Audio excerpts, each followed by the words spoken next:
সাবেক বিচারপতি শামসুদ্দিন চৌধুরী মানিক সিলেট সীমান্তে আটক হয়েছেন। ক্ষমতাচ্যুত আওয়ামী লীগ সরকারের সময়ে নানা সময় বিভিন্ন বক্তব্য দিয়ে আলোচনায় থাকা আপিল বিভাগের সাবেক বিচারপতি শামসুদ্দিন চৌধুরী মানিক আটক হয়েছেন। সিলেটের কানাইঘাট উপজেলার সীমান্তবর্তী এলাকা থেকে তাকে আটক করা হয়। বিজিবির পক্ষ থেকে আটকের তথ্য নিশ্চিত করে জানানো হয় তিনি ভারতে যাওয়ার চেষ্টা করছিলেন। জকিগঞ্জ ব্যাটালিয়নের কাছে তাকে হস্তান্তর করা হয়েছে। বিএনপির প্রতিষ্ঠাতা সাবেক রাষ্ট্রপতি জিয়াউর রহমানকে নিয়ে আপত্তিকর মন্তব্য করায় মানিকের নামে গত সোমবার নোয়াখালীর আদালতে মামলা হয়েছে। কৃষক দলের কেন্দ্রীয় কমিটির সাংগঠনিক সম্পাদক অ্যাডভোকেট রবিউল হাসান পলাশ বাদী হয়ে সিনিয়র জুডিশিয়াল ম্যাজিস্ট্রেট ১ নম্বর আমলি আদালতে মামলাটি করেন।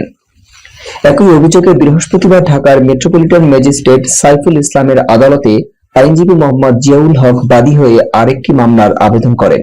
আদালত অভিযোগটি পুলিশ ব্যুরো অব ইনভেস্টিগেশনকে তদন্তের নির্দেশ দিয়েছেন।